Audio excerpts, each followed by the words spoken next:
Salam and Ramadan Mubarak. Welcome back to our Dispatches Weekly program where we discuss Somalia's latest news. My name is Abdul Qadir Goulet. And on to Somalia's parliamentary elections are nearing conclusion with over 300 MPs being sworn in last week and an interim speakers elected for both houses. However, there are still some outstanding electoral issues.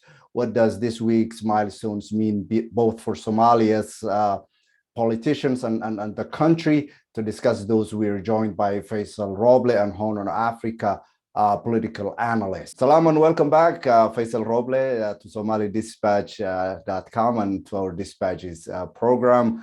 Ramadan Kareem. And if you could perhaps start us off what this week's electoral milestone mean for Somalia's current political situation.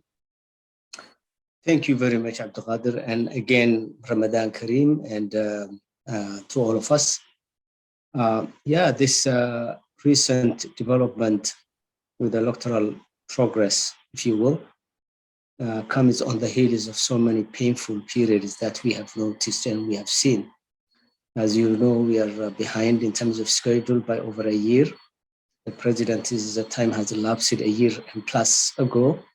However, there seems to be light at the end of the tunnel that in the coming few weeks, if not days, definitely within few days, they will seat the leadership of the parliament. And then following that, let's hope that the election of the president will take place in an orderly manner. There are challenges you and I can talk about. It's coming at a time when some issues, vexing issues in the southern parts of Somalia have not been resolved. The Gedo issue, which we can talk. But I think in addition to that, we can also put one more layer to the issue and the nature of the problem, which is the conflict that has started in the Somali region, which somehow touches also the Gedo issue, which is again painful to all Somalis in the Ramadan period to have such a useless and unnecessary conflict with among our people. So we can unravel all those issues, but I will start with that optimistic note to say that we seem to be approaching the hump and jump over that hump, inshallah, and we can see what happens. Sounds good. Just to go back a week, if you will indulge me, there was the controversy of labeling persona non grata to the AU representative in Somalia, Francesco Madeira, and things moving so quickly politically in Somalia in terms of where we are today. Do you think that had anything to do with, and how does it look like for the ambassador, the fact that things are moving faster with him out of the way? I think the hot mic that was revealed gave the Syrian prime minister an ammunition to say, what he had to say, which was to really send the ambassador back to where he came from. It was not only that issue, it also was a reaction to probably a historic frustration that Somalis have had with the AMISOM and the what they call the sixth arm column, meaning all the UN and the international donors that are hunkered in Halane. So it was beyond 1%, to be honest with you. The reason why probably got overwhelming support from the Somali nation is not because 100% of people agreed with him. There are some people who didn't agree. There are people who thought this was probably adventuristic. There are people who thought that it was hitting back AMISOM in some quarters that has been helping the Somalis through the rough times. But I think it was mostly an expression of the Somalis' frustration with AMISOM and IGAD and Ethiopia and Kenya and the foreign hand. So as I tweeted, Abdul Qadir, Farmacho one time in 2010, I think towards the end of his tenure, also gave the UN and everybody who is part of that establishment an ultimatum to come to Somalia. I think he gave them within 90 days or he will fire them.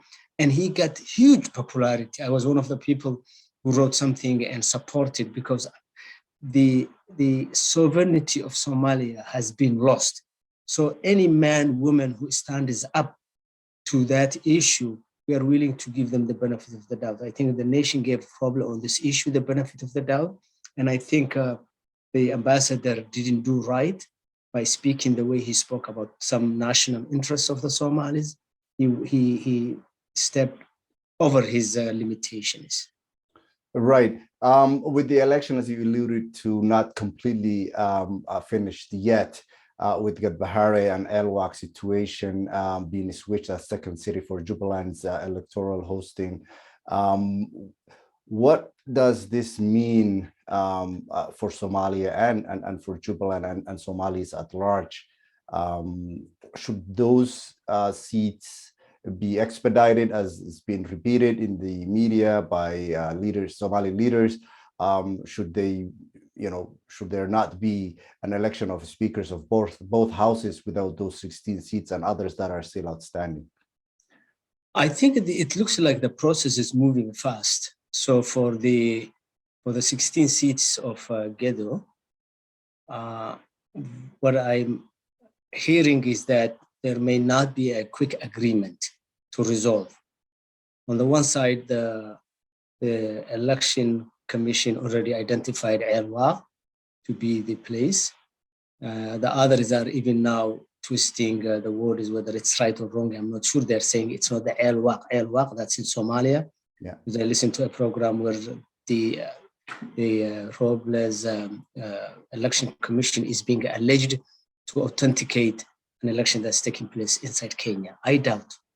I'm not 100% sure on that one. Abdelkader, as a journalist, you can find, but I don't. It's too, huge for me to believe that the election commission and the prime minister who is managing the election would certify a process that has taken place outside Somalia boundaries, especially in Kenya. So whether this is right or true or false, we don't know. What we do know is that there is a very serious division. If we don't arrest that division, it could linger. Even if the Elwak election is held, which the prime minister is now pushing forth, that will not resolve the conflict between Jubaland based in Kismayo and the Jubaland based in Gedo. After all, we have been following the process of 4.5, which gave a carte blanche to the clan system. And if you wrong the clan system, you are fighting against your own 4.5. So this is a very serious situation. And you have to understand that the Gedo people have a lot of grudges for the years. As much as they could be right or wrong, we are not judging. That what we are looking at is that when a corporate social group, i.e. clan, registers some sort of grievance, I think the grievance should be addressed in a very methodical way, as opposed to, just putting a heavy weight and saying, take it or leave it. I think a lot of Gedo people, although I'm advisedly using the word Gedo people, because in any situation, Somalis are not united in one clan or in two clans. But all you can take from this is that there is a strong constituents on the other side of the election decision that is now passed, that will be taking place in the coming few days. Having said that, let me just say, and I'm sorry to go inland on this one. I think there may be a scenario where the election would go forth and the 16 seats designated for Gedo will somehow be managed, but that will leave a lingering negative impact in the peaceful coexistence within the people of Jubaland. And I hope they will resolve it in a that's more amicable to the people, all that have stakeholders. Would that also add insult to have the speakers elected, the chairmanship of both houses elected prior to the completion of that somewhat disputable election outcome? What would that mean for the dispute if in Mogadishu they go ahead and elect new speakers for both houses without the Garbahari constituents representation there? My feeling is we know that both sides are holding their elections in the coming 1 day, 2 days. So far, I think we are in the process of, we have not elected the leadership, we have elected the preparatory committee to do that election. But the schedule is so tight that in the coming 1 day, 2 days, the leadership may be elected. That may impact negatively the Gedo question, but I don't think it will affect as much as the election of the president with the absence of Gedo constituents from Gedo Garbahari will affect. I think if the president is elected without the entire Gedo constituents being in one group, or at least participating in the process in a way that they all agreed, it can linger around for a long time. And you should understand that the most challenging state in terms of the federal government of Somalia has been since the 1980s, the region of Jubaland, because of some complex issues, because of some clan entanglement. It has been really the hot potato and the hot spot where you can measure Somalia's downfall. I hope we don't go to those days, and I hope they resolve the issue. Hope so as well. It speaks to the zero-sum game of Somali politics as it was. To dive a little bit further into the dispute surrounding the completion of the elections, let's look at Fahad Yasin's seat and perhaps get your thoughts on how the Electoral Commission plus the High Courts are dealing with this issue, and what are your thoughts? Well, I think Fahad is asymptomatic of a dying lion.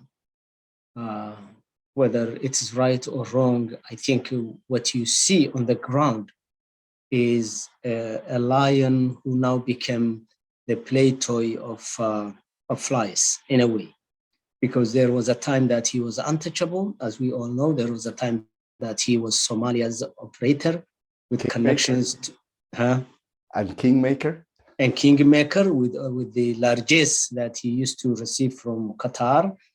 I think he outlived his significance, in my opinion.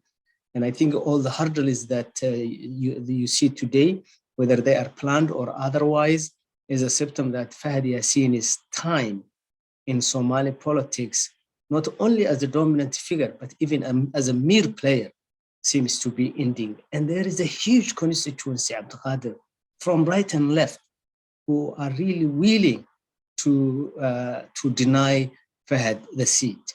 And I think it's unfortunate. I think as a person, he's probably a good player, an intelligent man.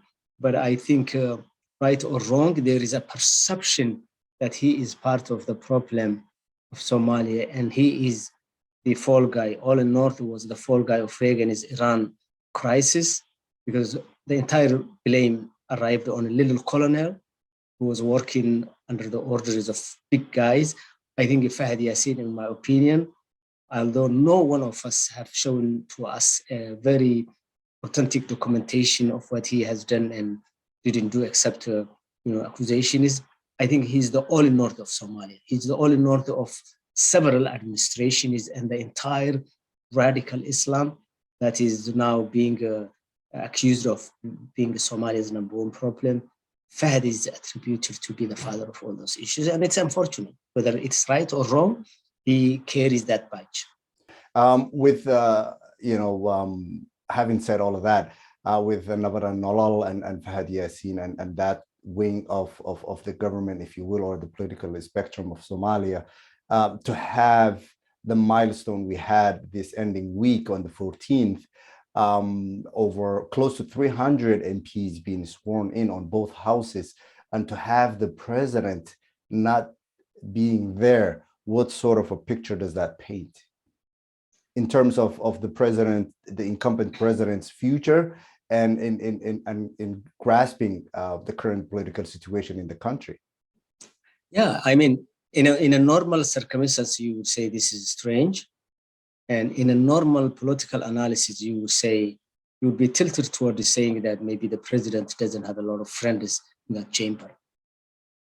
But we have seen Mohamed Abdullahi Farmacho doing a lot of maverick stances where the nation would be burning and he would be sitting tight and not open his lips and just emerge last minute from one corner. So I don't know which one to follow. I think, as I said, it's a bit strange. If it was a normal politician, you would see that person insisting that he should address his parliament until as long as he's sitting, or at least be there as a guest.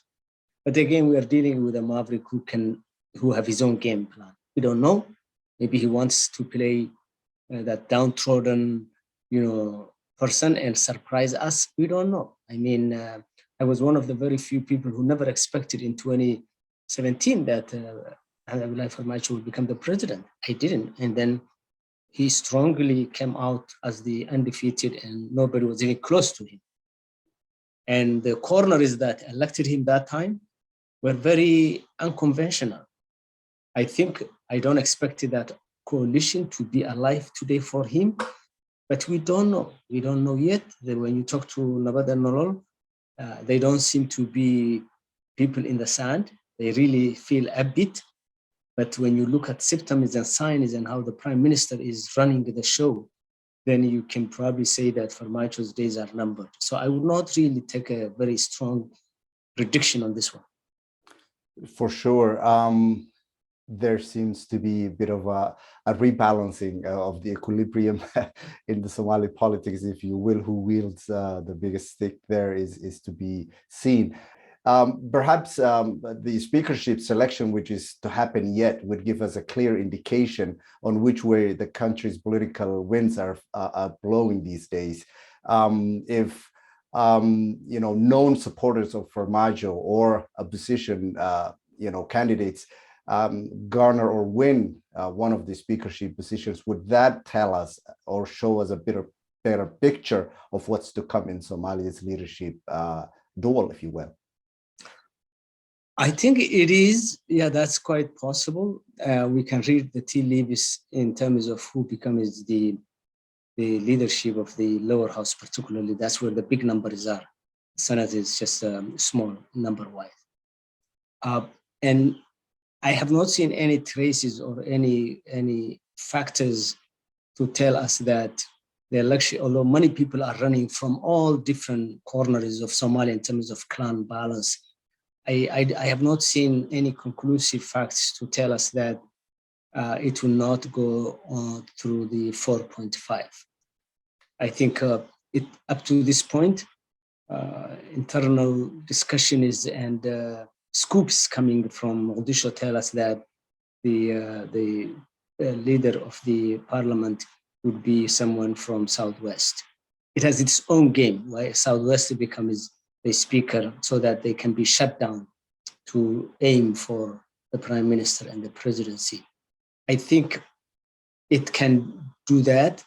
The names that have been touted at this point in time are several. The one that is very prominent is Dr. Ali Faqi, who is an ally of the president of that state, who also worked with Mohamed Abdullahi Farmacho in many, many capacities, not to mention that they were friends. Having said that, and knowing Dr. Ali Faqi as a friend, I think he could go anyway. I don't think he would show any loyalty to one person or one group. I think wherever he sees that numbers are moving to, he will go because he likes always to be in bed for good reasons, not negatively, with the one that has the power. So knowing my friend for a long time, I think he will read the tea leaves and then he will go with the side that he thinks. Now, some people will say, wow, if Faisal says Ali Faqi, then, the Nabadi and Nolol, but I hope my words are not hurting him to get the leadership, but I'm hearing that he's a very, very serious contender for that. And he has been preparing contestant for that. And he has been preparing for that position for a while. It sounds pragmatic as well. And perhaps maybe that's what the country needs, someone that could read the tea leaves better and perhaps get along, as it were. The saying goes in North America. Finally, there are a pool of presidential candidates that are vying for that position. barring the unknowns get in, what are your political circles telling you about who could perhaps better lead the country or could perhaps pose a serious run for the presidency? Abdelkader, I talked to people who are really, really very close to the heartbeat of this election process. And in one word, they tell me unpredictable. There is nobody who can today tell you that so-and-so is winning like we project here in the West by using trends and statistics and what have you. The 200 plus 70 and then the rest is too small of a sample, first of all, to really make any statistical analysis as to who will win. But there are ways that we can look at to see. I think Mohamed Abdullahi Farmacho, for those who like or don't like, he will pass the first round. And you have to understand it is a huge pool of people. For him, we are 100% sure he will come to the second round. There are people who may not cut the first round, get one vote, like their own vote, or one plus another one, Then there are people who will get significant vote to move to the second round. And that, in my opinion, may, and this is, again, unscientific prediction, but talking to people, may include people like Sharif Ahmed, who seem to have a lot of goodwill from a lot of corners. Hassan Sheikh Mohamud has a network. Whether that network will deliver to him or not, we don't know. But at least he has the name recognition, the infrastructure in terms of capital and what have you. Some people mention Khaireh, but when I talk to people who are insiders, who know the parliament's mechanics, they're saying, there is too much blood spilled, by him, or too many paper trail against him. But again, you never know. I think and then he could cross the first line because of his weight with Puntland's electorate as well as Jubaland. But I think he will freeze there. I think he's not a presidential material at this point in time. I'm not saying he's not capable. I think all of them are capable. But I think, as he said, he's not in the game to become a president, but he's in the game probably to kill Farmacho's chances. As 4.5, they share the same group, although when it gets to that point, the splinter group is usually appear on the surface. They come to the seat on the 4.5, then money and friendship and other factors also play the role. I hope the winner doesn't come to the pedestal, to the podium and to the successful chair with the help of last money, like they did by using money at the last wee hours. I hope they just trade horses based on what the person can do, listen to their debates. But I think money will play a significant role. Because at Ghadir, this is what the challenge we are having in Somalia, as those of us who are observers. Parliamentarians come to the table to serve the district that they came from. That's why people run water sources, schools, hospitals. And then you look at the person who may help you and then vote, whether it's a parliamentary or presidential, no matter what. Here, parliamentarians are not coming on those courses. They are coming, either they picked up by the regional boss who has an agenda, not big agenda, but to side one against the other. And these parliamentarians are always there to sell their vote simply because that's the only game they know. They didn't come to the podium, Abdelkader, because they deserve it or people appreciated what they can do, how many schools they built, how many hospitals they brought to the table. I think Somaliland can even argue along those sides in a little bit, but our parliamentarians at this level have nothing to tell us that they have faith in a process that will help their people. The game that you see in Mogadishu in the coming 3 weeks is to kill one person against another. And any factor can change and sway the mind of those people. Money is the biggest factor. We have had history of 2016, 2012, and beyond that. Money has played a significant role. It can play a significant role today. And by the way, nobody makes a disclaimer whether they will not use money or not. Nobody. There is nobody who comes to the podium and puts his hand on this Ramadan day and say, I will not use money or other shenanigans. So expect some shenanigans, and whoever knows the better shenanigan probably will appear. Deserved analysis on the way things are going in Somalia and have gone in the past. And perhaps what's even more troublesome from where I sit, if I may dare to editorialize here, is the fact that there isn't a single person that came forward with a platform so far that tells us where they want to get the country to.